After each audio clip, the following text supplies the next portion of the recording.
السلام علیکم ورحمۃ اللہ وبرکاتہ۔ الحمد للہ رب العالمین، الصلاۃ والسلام علی اشرف الانبیاء والمرسلین نبینا محمد وعلی آلہ واصحابہ اجمعین۔ اللهم علمنا ما ينفعنا وانفعنا بما علمتنا وارزقنا علما ينفعنا ربنا زدنا علما۔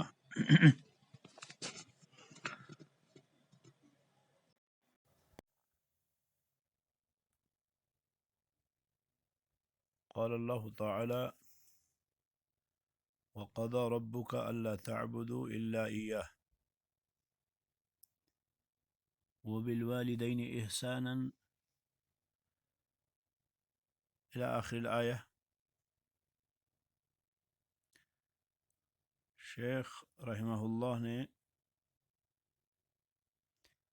یہ تیسری آیت بیان کی جو کہ کتاب توحید کے آغاز میں لائی۔ وَقَضَىٰ رَبُّكَ أَلَّا تَعْبُدُوا إِلَّا إِيَّاهُ، اس سے کل اس پہ بات ہوئی تھی کہ قضا کی دو قسمیں ہیں، قضاء شرعی اور قضاء کونی۔ اور پھر اس آیت کریمہ کا جو دوسرا حصہ شیخ رحمہ اللہ نے یہاں ذکر فرمایا ہے وہ ہے وَبِالْوَالِدَيْنِ إِحْسَانًا،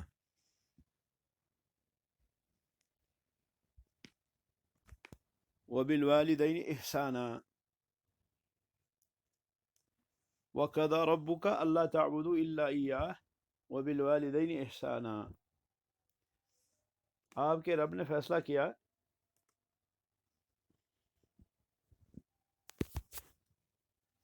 کہ تم عبادت نہ کرو اللہ کے علاوہ کسی اور کی، اور والدین کے ساتھ اچھا سلوک کرو۔ والدین ماں اور باپ دونوں کو شامل ہیں، اور اسی طرح سے والدین میں وہ سارے لوگ شامل ہیں جو ماں باپ سے اوپر ہیں، دادا، نانی، دادی، نانا وغیرہ، یہ سارے۔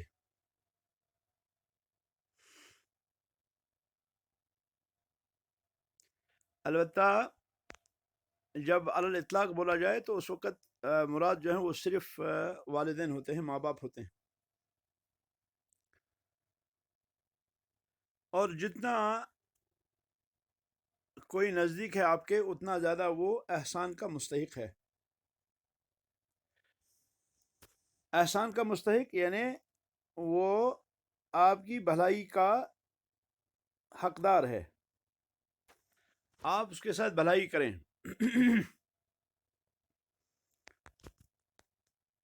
اس آیت کریمہ کے اندر جو ہے توجہ طلب یہ چیز ہے کہ اللہ رب العالمین نے پہلے والدین کا ذکر فرمایا، فرمایا وَقَضَىٰ رَبُّكَ أَلَّا تَعْبُدُوا إِلَّا إِيَّاهُ، اور اس کے بعد پھر فوراً وَبِالْوَالِدَيْنِ إِحْسَانًا کہا،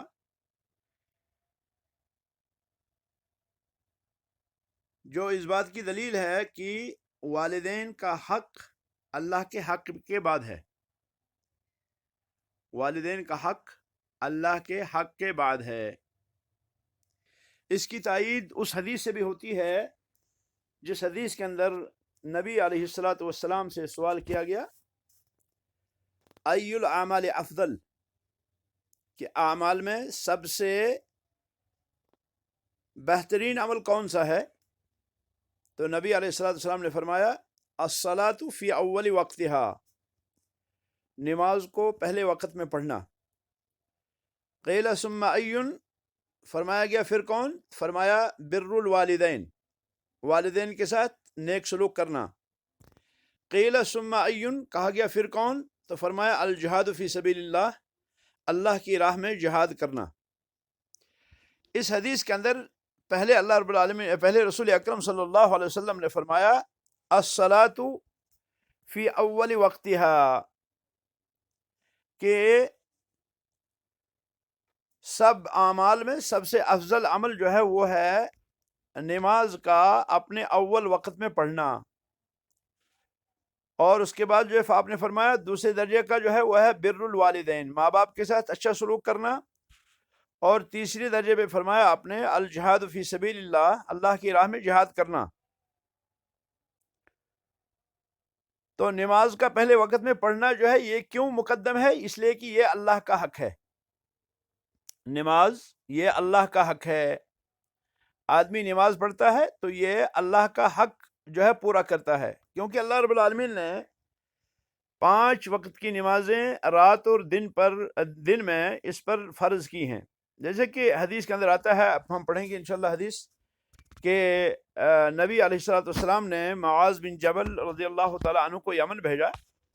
تو یمن بھیجنے سے پہلے فرمایا کہ آپ ایسی قوم میں جا رہے ہیں جو اہل کتاب ہیں.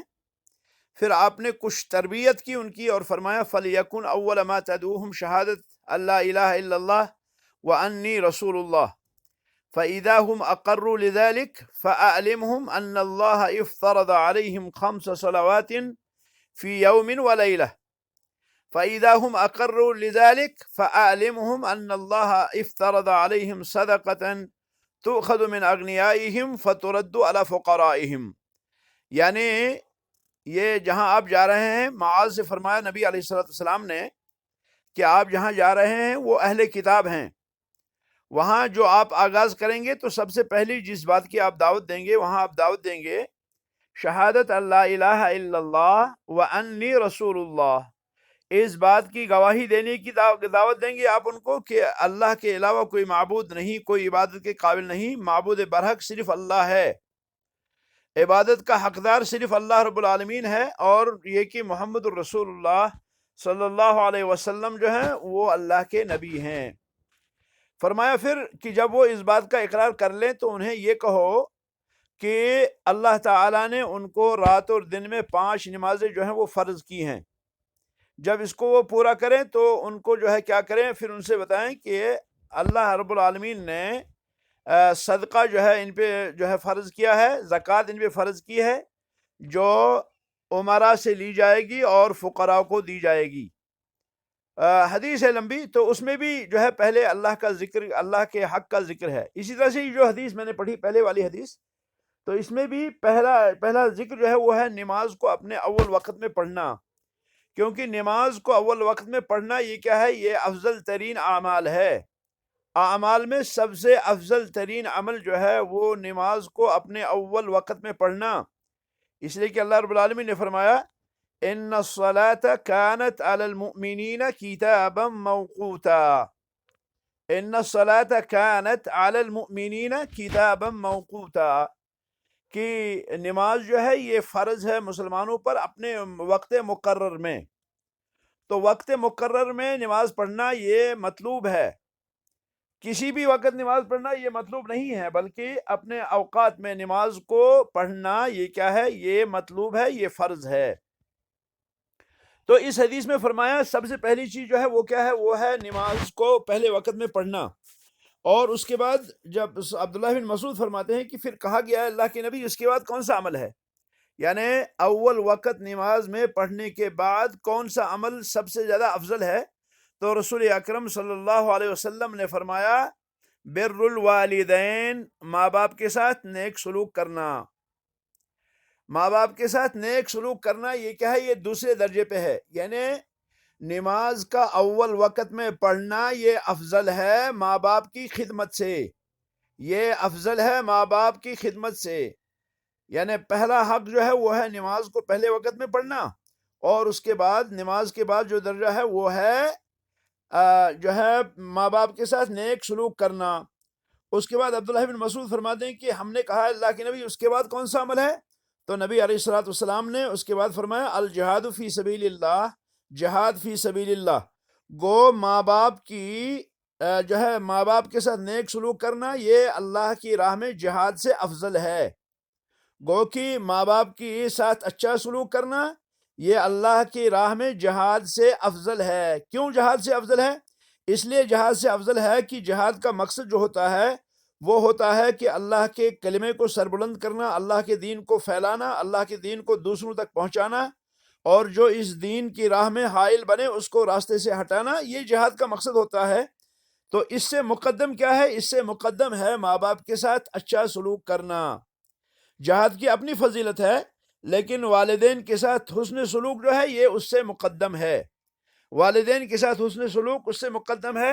اور والدین کے ساتھ جو حسن سلوک ہے اس سے مقدم ہے نماز کا اپنے وقت میں پڑھنا، کیونکہ یہ حقوق کی ترتیب ہے، حقوق کی ترتیب ہے۔ یہ جو آیت کریمہ ہے سورۃ اسراء کی آیت وَقَضَىٰ رَبُّكَ أَلَّا تَعْبُدُوا إِلَّا إِيَّاهُ وَبِالْوَالِدَيْنِ إِحْسَانًا، اس میں بھی ترتیب کا حکم ہے، ترتیب حقوق کا بیان ہے، یعنی پہلا حق جو ہے وہ اللہ کا ہے، اور اس کے بعد جو حق ہے وہ ہے والدین کے ساتھ نیک سلوک کرنے کا۔ تو اللہ نے فرمایا وَقَضَىٰ رَبُّكَ، اللہ رب العالمین نے فیصلہ کیا اللہ تعبدوا الا ایاہ، کہ تم عبادت نہ کرو اللہ کے علاوہ کسی اور کی، اور اس کے بعد فرمایا وبالوالدین احسانا، اور والدین کے ساتھ اچھا سلوک کرو۔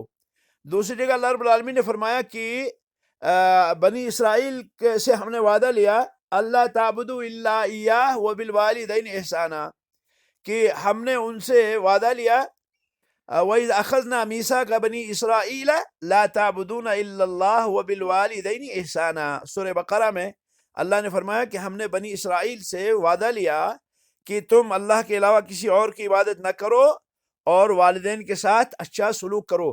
تو گویا کہ والدین کے ساتھ اچھا سلوک کرنا کیا ہے، یہ جو ہے عظیم عمل ہے، یہ عظیم عبادت ہے، اور یہ جو ہے اللہ رب العالمین کی عبادت سے مؤخر ہے، یعنی اللہ کی عبادت مقدم ہے اور والدین کی اطاعت مؤخر ہے۔ والدین کے ساتھ اچھا سلوک کرنا جو ہے وہ کیا ہے، وہ مؤخر ہے۔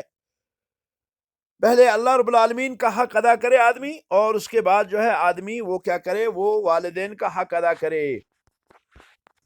تو گویا کہ یہ مراتب کا بیان ہے، یہ حقوق کی ترتیب کا بیان ہے کہ حقوق کیسے ہوں، پہلے اللہ کا حق ادا کیا جائے، اس کے بعد والدین کا حق ادا کیا جائے۔ یہاں پہ ایک سوال یہ پیدا ہوتا ہے کہ اللہ تعالیٰ نے فرمایا وَقَضَىٰ رَبُّكَ أَلَّا تَعْبُدُوا إِلَّا إِيَّاهُ وَبِالْوَالِدَيْنِ إِحْسَانًا، اللہ رب العالمین نے فیصلہ کیا، اللہ رب العالمین نے حکم دیا اللہ تعبدوا الا ایاہ، کہ تم اللہ کے علاوہ کسی اور کی عبادت مت کرو، اور والدین کے ساتھ اچھا سلوک کرو۔ تو سوال یہاں پہ یہ پیدا ہوا کہ رسول اکرم صلی اللہ علیہ وسلم کا ذکر کہاں ہے؟ رسول اکرم صلی اللہ علیہ وسلم کا ذکر اللہ نے کیوں نہیں کیا یہاں پر اللہ رب العالمین نے، چونکہ اللہ نے فرمایا تھا کہ کیا ہے وَقَضَىٰ رَبُّكَ أَلَّا تَعْبُدُوا إِلَّا إِيَّاهُ، اس کے بعد رسول اکرم صلی اللہ علیہ وسلم کی اطاعت کا ذکر ہونا چاہیے، اس کے بعد رسول اکرم صلی اللہ علیہ وسلم کی اتباع کا ذکر ہونا چاہیے، اس لیے کہ رسول اکرم صلی اللہ علیہ وسلم کی اتباع بھی اللہ رب العالمین کی عبادت کی طرح واجب ہے۔ جیسے واجب اللہ کی عبادت ہے، اسی طرح سے رسول اکرم صلی اللہ علیہ وسلم کی اتباع بھی واجب ہے۔ جس طرح سے اللہ رب العالمین کی توحید میں کسی کو شریک ٹھہرانا جائز نہیں، اسی طرح سے اتباع میں رسول اکرم صلی اللہ علیہ وسلم کے ساتھ کسی اور کو شامل کرنا جائز نہیں۔ دونوں برابر ہیں، یعنی اللہ رب العالمین کی وحدانیت اور رسول اکرم صلی اللہ علیہ وسلم کی رسالت۔ لیکن سوال یہاں یہ ہوا کہ اللہ رب العالمین نے رسول اکرم صلی اللہ علیہ وسلم کا یہاں تذکرہ کیوں نہیں فرمایا؟ رسول اکرم صلی اللہ علیہ وسلم کا یہاں ذکر کیوں نہیں ہے؟ یہاں اللہ نے اپنا حق بیان کیا، یہاں اللہ رب العالمین نے والدین کا حق بیان کیا، یہاں رسول محترم صلوات اللہ وسلام علیہ کا ذکر کیوں نہیں ہے؟ تو علماء نے اس کی جواب دیے ہیں، اور ان جوابات میں سے ایک جواب یہ ہے کہ اللہ رب العالمین کا جو حق ہے وہ رسول اکرم صلی اللہ علیہ وسلم کے حق کو شامل ہے۔ اللہ کا حق جو ہے وہ رسول اللہ صلی اللہ علیہ وسلم کے حق کو بھی شامل ہے، کیونکہ اللہ رب العالمین کی عبادت نہیں کی جا سکتی مگر اللہ رب العالمین کی عبادت ایسے کی جا سکتی ہے جیسے رسول اکرم صلی اللہ علیہ وسلم بیان فرمائیں۔ جیسے کہ آپ جانتے ہیں کہ رسول اکرم صلی اللہ علیہ وسلم کے حقوق میں سے امت پہ جو حقوق ہے ان میں پہلی چیز جو ہے وہ ہے تصدیقہ فیما اخبر، تصدیق کرنا رسول اکرم صلی اللہ علیہ وسلم کی ان چیزوں میں جن چیزوں کی خبر دیں۔ محمد الرسول اللہ صلی اللہ علیہ وسلم جن چیزوں کی تصدیق کی، جن چیزوں کی خبر دیں، ان چیزوں میں رسول اکرم صلی اللہ علیہ وسلم کی تصدیق کرنا۔ تصدیقہ فیما اخبر اور طاعتہ فیما امر، یہ دوسرا حق ہے۔ طاعتہ فیما امر، جس چیز کا حکم دیں رسول اکرم صلی اللہ علیہ وسلم اس میں اطاعت، جو بتائیں اس میں تصدیق، اور جس کا حکم دیں اس میں اطاعت، اور الاجتناب عما نہا عنہ وزجر، جس چیز سے رسول اکرم صلی اللہ علیہ وسلم روکیں، منع کریں، اس چیز سے آدمی بچے، اس چیز سے بچ جائے. جیسے اللہ نے فرمایا وَمَا آتَاكُمُ الرَّسُولُ فَخُذُوهُ وَمَا نَهَاكُمْ عَنْهُ فَانْتَهُوا وَمَا آتَاكُمُ الرَّسُولُ فَخُذُوهُ، جو تمہیں رسول علیہ الصلاۃ والسلام دے اس چیز کو لو، وَمَا نَهَاكُمْ عَنْهُ فَانْتَهُوا، اور جس چیز سے آپ کو روکیں اس چیز سے رک جاؤ. تو یہ حقوق ہیں نبی علیہ السلام کے. اور چوتھا جو حق ہے جس کو علماء نے مختصر سے مختصر الفاظ میں بیان کیا ہے وہ یہ کہ وَأَلَّا يُعْبَدْ إِلَّا بِمَا شَرَعَ، وَأَلَّا يُعْبَدْ إِلَّا بِمَا شَرَعَ، اور یہ کہ اللہ کی عبادت نہ کی جائے مگر اس طرح جیسے اللہ نے، جیسے رسول اکرم صلی اللہ علیہ وسلم نے مشروع کیا. عبادت کا جو طریقہ ہے وہ رسول اکرم صلی اللہ علیہ وسلم سے لینا ہے.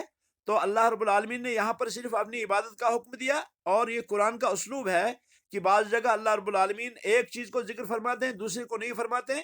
بعض جگہ جو ہے دونوں چیزوں کو جو ہے مجمل بھی اور مفصل بھی بیان کرتے ہیں. یہ اسالیب قرآن میں سے ایک اسلوب ہے.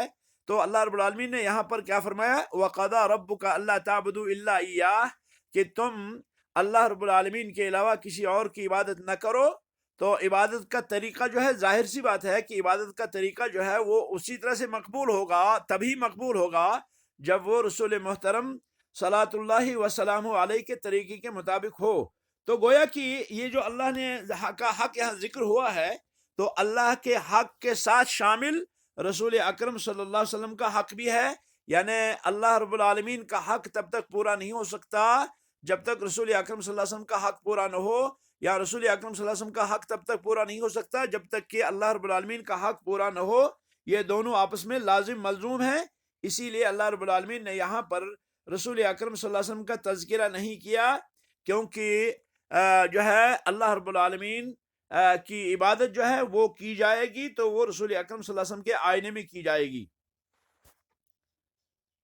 والدین کے ساتھ اچھا سلوک کرنا جو ہے وہ اس کی تفصیل اللہ نے بیان فرمایا اما یبلغن عندک الکبر احدہما او کلاہما، اگر ان میں سے کوئی ایک آپ کے پاس بڑھاپے کو پہنچے، یا وہ دونوں کے دونوں بڑھاپے کو پہنچے، چاہے ایک چاہے دونوں، فلا تقل لہما اف، تو انہیں اف تک نہ کہو، انہیں اف تک نہ کہو، یعنی ان سے تکلیف کو روک لو.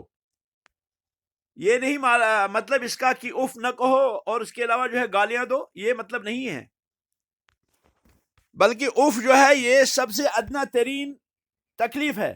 سب سے ادنا ترین تکلیف یہ ہے کہ والدین کے سامنے اف کہا جائے. بچہ جو ہے، لڑکا جو ہے، لڑکی جو ہے وہ تھکے ہوئے ہوں اور پھر وہ والدین کے سامنے اگر اف کہیں تھکاوٹ کی وجہ سے، یعنی کہ وہ والدین سے کہتے ہیں تو ان کے سامنے اف کہنا بھی، اس سے بھی آدمی پرہیز کرے، کیونکہ اس سے والدین کو تکلیف ہوتی ہے، کیونکہ اس سے والدین کو جو ہے وہ برداشت نہیں کرتے. اگر بچہ تھوڑا کراہتا ہے، اگر بچہ تھوڑا جو ہے وہ جزا فضا کرتا ہے تو والدین تڑپ اٹھتے ہیں. یہ نہیں کہ آپ انہی کو ڈانٹیں، یہ نہیں کہ آپ انہی سے کوئی بات کر رہے ہیں، یہ مسئلہ نہیں ہے، بلکہ مسئلہ یہ ہے فلا تقل لہما اف، یعنی ان کے سامنے تم جو ہے کیا ہے اف تک نہ کہو، ان کے سامنے اف تک نہ کہو، یعنی مکمل طریقے سے جو ہے ان کو تکلیف سے محفوظ کر لو. اور پھر فرمایا فلا تقل لہما اف، کیونکہ اگر آپ ایسا کہیں گے تو اس سے کیا ہوگا، اس سے ان کو ایذا ہوگی. وہ ظاہر بھلے نہ کرے لیکن دل میں ان کے جو ہے کیا ہوگا، ملال ہوگا، دل میں ان کے جو ہے آپ کے اس اف کہنے سے کیا ہوگا، تکلیف ہوگی. آیت کریمہ میں اس بات کی طرف اشارہ ہے کہ والدین جب بزرگ ہو جاتے ہیں، والدین جب بوڑھے ہو جاتے ہیں تو وہ پھر اپنے بچوں کے جو ہے حوالے ہو جاتے ہیں. والدین جب بوڑھے ہو جاتے ہیں تو اپنے بچوں کے حوالے ہو جاتے ہیں، کیونکہ بڑھاپے میں اللہ نے جیسے فرمایا وَمَن نُعَمِّرْهُ نُنَكِّسُ فِي الْخَلْقِ، وَمَن نُعَمِّرْهُ نُنَكِّسُ فِي الْخَلْقِ، جس کو ہم عمر رسیدہ بناتے ہیں تو ہم پیدائشی اعتبار سے یعنی اس کے اعضاء اور قوا اور جوارح کے اعتبار سے اس کو ہم کمزور کرتے ہیں. اس کی وہ قوت نہیں رہتی جو شباب میں رہتی ہے. جب وہ بڑھاپے کو پہنچتے ہیں تو ان کی جو ہے کیا ہے، ان کی قوتیں مزمحل ہو جاتی ہیں، ان کی ہمت جو ہے وہ ہار جاتی ہے، اور وہ کرنے کا اور اس قسم کا وہ جذبہ جو ہے ان کا مرجھا جاتا ہے. اب وہ اپنے بچوں کے جو ہے کیا ہے حوالے ہوتے ہیں. تو اس صورت میں کیا ہے، اس صورت میں بچہ خوش نصیب ہے، بچہ خوش نصیب ہے کہ اگر بچہ جو ہے وہ والدین کی ان حرکات کو، ان جو ہے کمزوریوں کو برداشت کرے. چونکہ بہت سے والدین جو ہیں وہ اخلاق میں تھوڑے کم ہوتے ہیں، بعض والدین جو ہے وہ اور بھی چڑچڑے پن وغیرہ وغیرہ یہ ساری چیزیں ہوتی ہیں. تو واللہ العظیم خوش قسمت ہے وہ بچہ جو اپنے والدین کی ان ساری حرکتوں کو برداشت کرے اور ٹھنڈے دل سے سہے، اور یہ تصور کرے کہ زمانہ تھا جب انہوں نے مجھے پالا تھا، جب انہوں نے مجھے پوسا تھا. والدہ جو ہے وہ اپنی نیند کو جو ہے حرام کر دیتی تھی بچے کی خاطر، باپ جو ہے وہ کماتا تھا، اور یہ ساری چیزیں انہوں نے کیا ہے صرف کی ہیں بچپن میں بچے کے خاطر. اب اگر بچے کو موقع ملا تو بچے کو چاہیے کہ وہ کیا ہے وہ خدمت کا حق ادا کرے. بچے کو چاہیے کہ وہ انہیں در بدر نہ کرے، بچے کو چاہیے کہ ان کو ضائع نہ کرے. حدیث کے اندر آتا ہے کہ رسول اکرم صلی اللہ علیہ وسلم نے ارشاد فرمایا، لعن اللہ من لعن والدی، لعن اللہ من لعن والدی، اللہ کی لعنت ہو ان لوگوں پر جو اپنے والدین کو لعنت کرتے ہیں، جو اپنے والدین کو لعنت کرتے ہیں ان پہ لعنت ہو. صحابہ نے کہا اللہ کے نبی اپنے والد کو کون لعنت کرے گا، اپنے والدین کو کون لعنت کرے گا؟ تو فرمایا نبی علیہ الصلوۃ والسلام نے کہ شخص جو ہے وہ کسی کے ماں باپ کو لعنت کرے گا تو نتیجتاً وہ اس کے والدین کو لعنت کریں گے. یہ کسی کے والدین کو برا بلا کہے گا تو اس کے والدین کو بھی لوگ برا بلا کہیں گے. تو سبب جو ہے وہ بنا بچہ، سبب یہی بچہ بنا. اسی طرح سے کبھی ہوتا ہے کہ لڑکا جو ہے وہ بد اخلاق ہے، بد اخلاقی کی وجہ سے لوگ کہتے ہیں ارے یہ تو فلاں کا بچہ ہے، تو یہ بھی کیا ہے، یہ سبب بھی بچہ ہے. اس کا مطلب یہ ہے کہ بچے کا اچھے اخلاق والا ہونا یہ والدین کے لیے نیک نام ہے، یہ والدین کے لیے نیک نام ہے، یہ والدین کے لیے بھلائی ہے.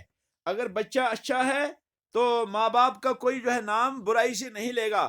اگر تھوڑی سی بھی بچے سے غلطی ہو جائے، اگر بچے سے تھوڑی سی بھی کوتاہی ہو جائے تو والدین کو کوستے ہیں لوگ، ارے اس کے ماں باپ بھی ایسے تھے، ارے یہ تو ایسا ہی تھا، یہ تو خاندان ہی ان کا ایسا تھا. پھر پتہ نہیں کس قسم کی باتیں جو ہے وہ کہتے ہیں.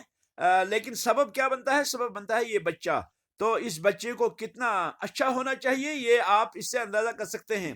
بچے کی حرکات و سکنات جو ہیں وہ کتنی اچھی ہونی چاہیے، اس کے اخلاق کتنے اچھے ہونی چاہیے، کتنا کردار اس کا اچھا ہونا چاہیے، یہ آپ جانتے ہیں. اور اس کے کیا فوائد ہیں؟ ان میں سے بڑا فائدہ یہ ہے کہ ایک تو اللہ راضی ہوگا اچھے اخلاق والے پر، اور اسی طرح سے پھر اس کے والدین پہ جو ہے بری باتیں کوئی نہیں کہے گا. بلکہ اگر ماں باپ برے بھی ہوں، بدکار بھی ہوں، بدبخت بھی ہوں، کتنے بھی بدترین ہوں، لیکن بچہ اگر اچھا ہے تو والدین کی وہ جو عیوب وہ چھپ جاتے ہیں، والدین کی جو برائیاں ہیں وہ چھپ جاتے ہیں بچے کی اچھائی کی وجہ سے. بچے کی اچھائی کی وجہ سے ماں باپ کو کوئی جو ہے یاد کرتا ہی نہیں، کیونکہ پھر بلکہ بعض لوگ جو ہیں وہ دعائیں دیتے ہیں کہ ارے یہ بچہ یہ بڑے اچھے ماں باپ کا بچہ ہے.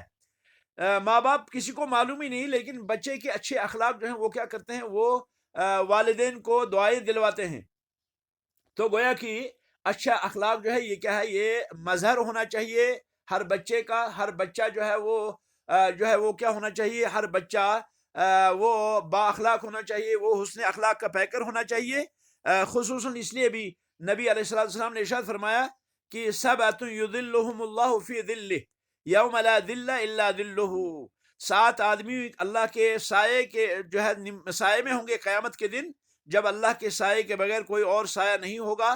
اس میں ایک فرمایا رسول اکرم صلی اللہ علیہ وسلم نے، وشاب نشأ فی عبادت اللہ، وہ نوجوان بھی قیامت کے دن اللہ رب العالمین کے عرش کے سائے میں ہوگا، اللہ رب العالمین کے سائے میں ہوگا، جو کیا ہے، نشأ فی عبادت اللہ، جو اللہ رب العالمین کی عبادت میں پلا. امام بخاری رحمۃ اللہ علیہ نے کتاب الادب المفرد کتاب لکھی، الادب المفرد. امام بخاری نے الادب المفرد کتاب لکھی. جس کو کسی جو ہے بھائی نے ترجمہ کیا ہے آداب زندگی. امام بخاری کی اس کتاب کا کسی نے ترجمہ کیا ہے آداب زندگی.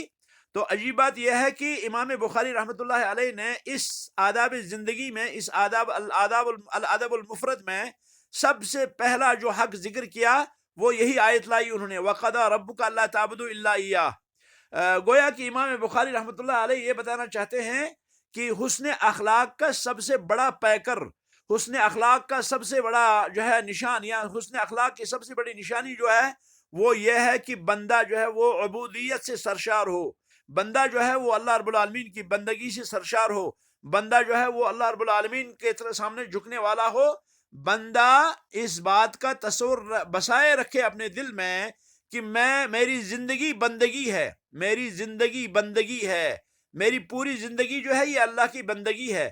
اللہ نے مجھے بنایا ہی اس لیے کہ میں اللہ کا بندہ بن کے رہوں. اللہ کا بندہ بننا میرے لیے جو ہے یہ کیا ہے، یہ میرے لیے خوش قسمتی ہے. اور امام بخاری رحمۃ اللہ علیہ نے الادب المفرد میں پہلے اللہ کے حق کا ذکر کیا، اس کے بعد والدین کا ذکر کیا، اس کے بعد دیگر لوگوں کا ذکر کیا.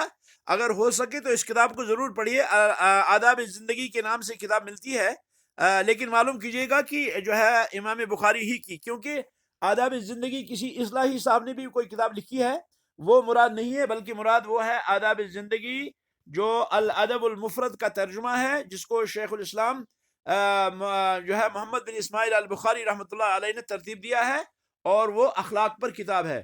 الادب المفرد اس کا عربی نام ہے، اور اردو نام ہے اس کو آداب زندگی. اس میں ترجمے میں دیا ہوگا کہ یہ کس کی کتاب ہے.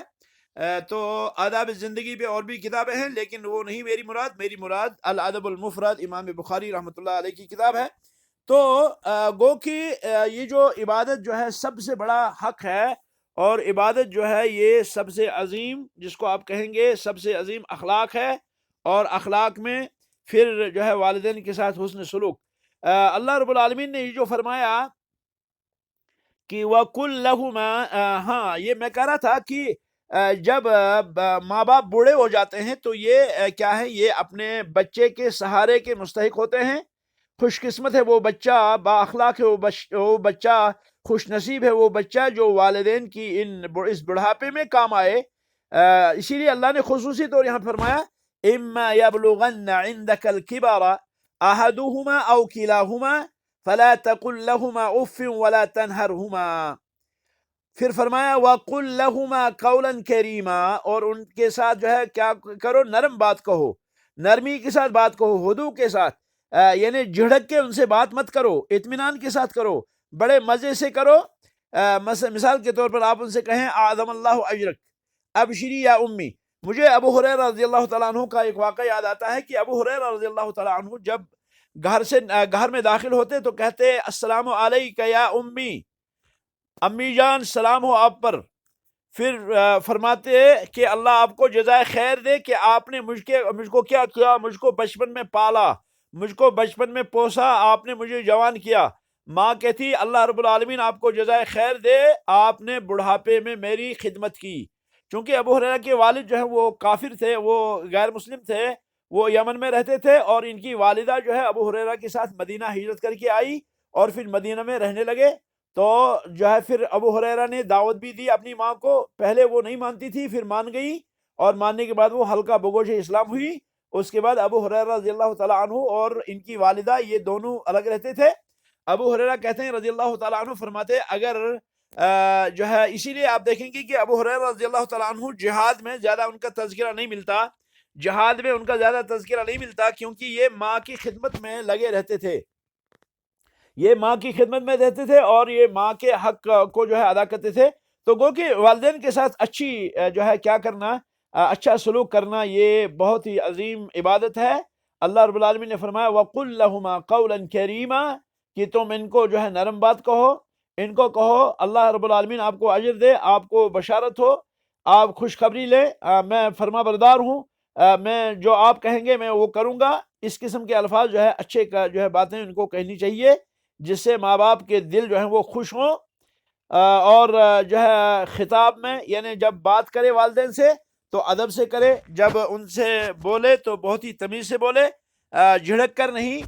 بہت سے لوگ ہیں اللہ رحم کرے کہ وہ بیوی اور والدہ کے درمیان جب کہیں جو ہے تکرار ہوتی ہے تو وہ کیا ہے، وہ بیوی کا جو ہے ساتھ لیتا ہے، گرچہ بیوی کے بہت زیادہ حقوق ہیں، چونکہ بیوی نے بھی اپنے آپ کو وقف کیا ہے مرد پر، لیکن اس کا مطلب یہ نہیں کہ وہ والدہ کو، جس والدہ نے بچپن میں اس کو پالا ہے، اس کو صرف نظر کر دے، ایسا نہیں۔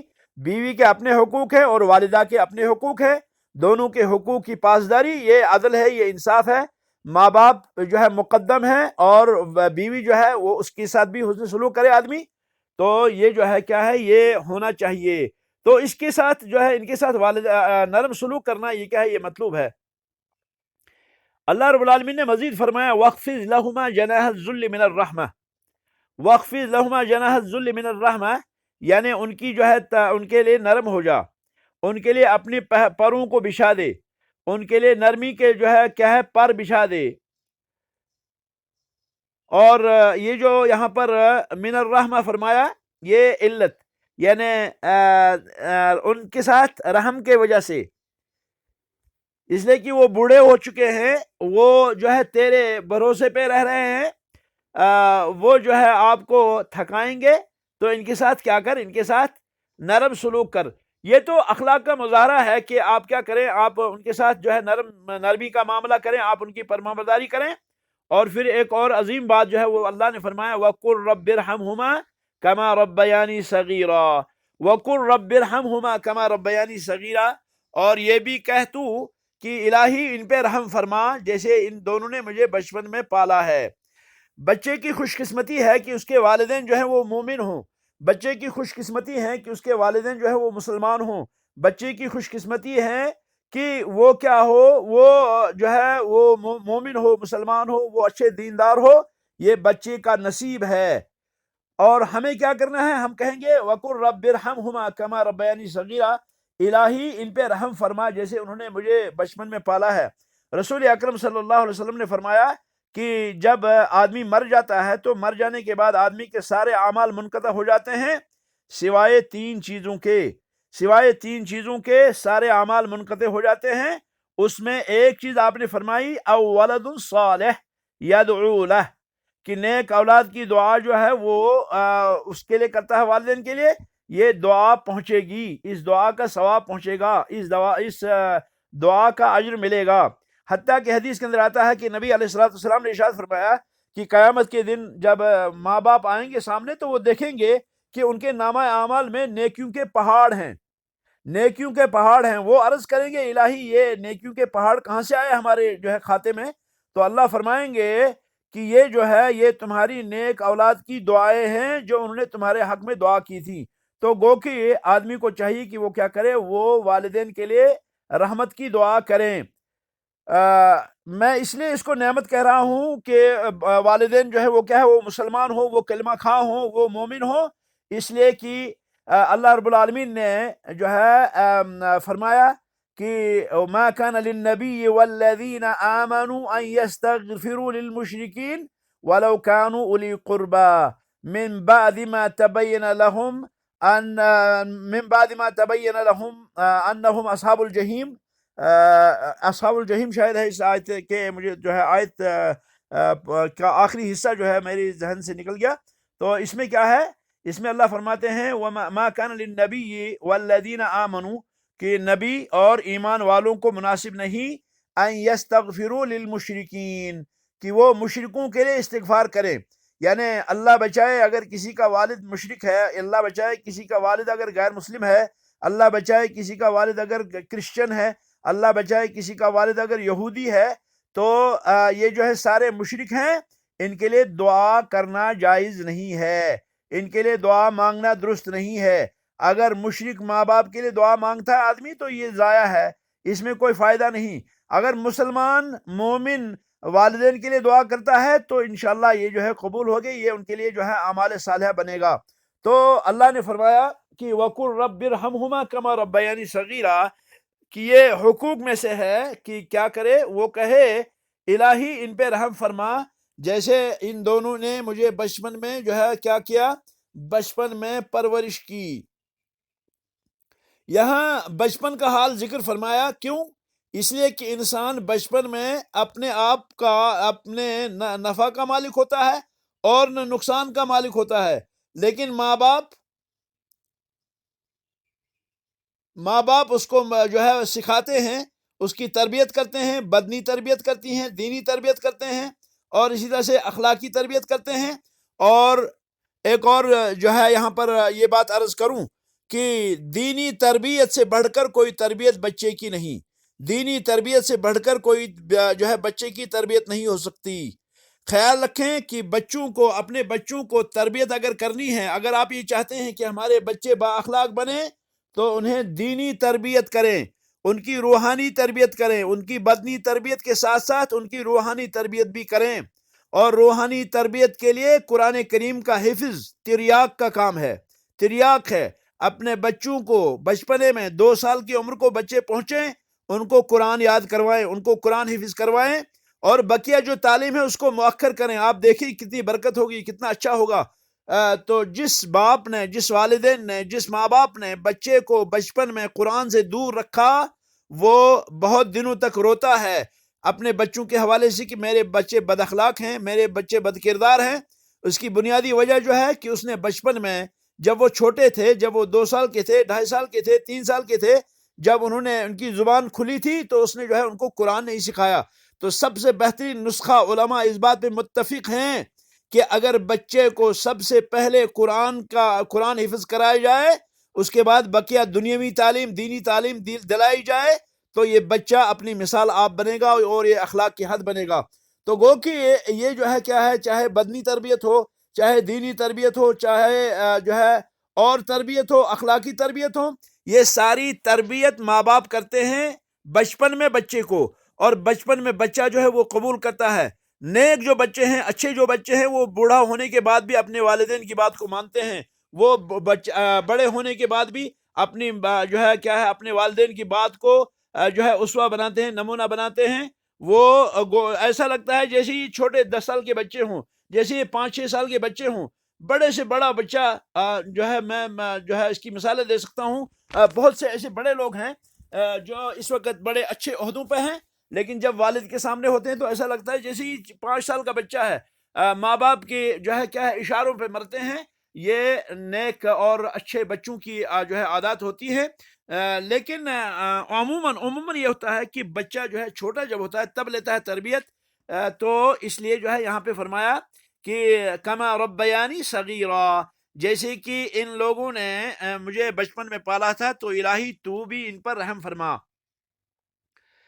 یہ جو آیت کریمہ ہے، اللہ تعبدوا الا ایاہ، اللہ تعبدوا الا ایاہ، یہی شاہد ہے کتاب التوحید میں اس آیت کو لانے کا۔ اللہ تعبدوا الا ایاہ، جیسے میں نے اس سے پہلے بھی کہا تھا کہ توحید عبادت ہے اور عبادت توحید ہے، توحید عبادت ہے اور عبادت توحید ہے۔ توحید کے معنی ہوتا ہے ایک جاننا، لیکن ایک جاننا کس چیز میں؟ ایک جاننا عبادت میں، ایک جاننا عبادت میں۔ اور عبادت جو ہے عبادت توحید ہے، کیونکہ عبادت جو ہے وہ نہیں کی جاتی مگر عبادت صرف ایک اللہ کے شایان شان ہے۔ عبادت اللہ کے علاوہ کسی پیغمبر، کسی نبی، کسی رسول، کسی ولی، کسی بادشاہ کی جائز نہیں ہے، کسی بھی کی بھی عبادت جائز نہیں ہے اللہ رب العالمین کے علاوہ۔ تو اس لیے جب ہم عبادت کہیں تو عبادت میں توحید ہے، اور جب ہم توحید کہیں تو چونکہ جو ہے توحید کہتے ہی ہیں کہ عبادت میں اللہ کو ایک جاننا، تو ہر عبادت توحید ہے اور ہر توحید عبادت ہے۔ اللہ رب العالمین نے جو فرمایا وَاعْبُدُوا اللَّهَ وَلَا تُشْرِكُوا بِهِ شَيْئًا، اور اسی طرح سے وَلَا تُشْرِكُوا، اس کے بعد جو ہے ہمارے پاس دوسری آیت ہے وَاعْبُدُوا اللَّهَ وَلَا تُشْرِكُوا بِهِ شَيْئًا۔ انشاءاللہ یہ آیت اگلے درس میں ہوگی۔ آج اسی پہ اکتفا کرتے ہیں۔ ھذا وصلی اللہ وسلم علی خیر خلق محمد وعلی آلہ وصحبہ اجمعین۔ سبحانک اللہم وبحمدک، اشہد ان لا الہ الا اللہ، استغفرک واتوب الیک۔ والسلام علیکم ورحمۃ اللہ وبرکاتہ۔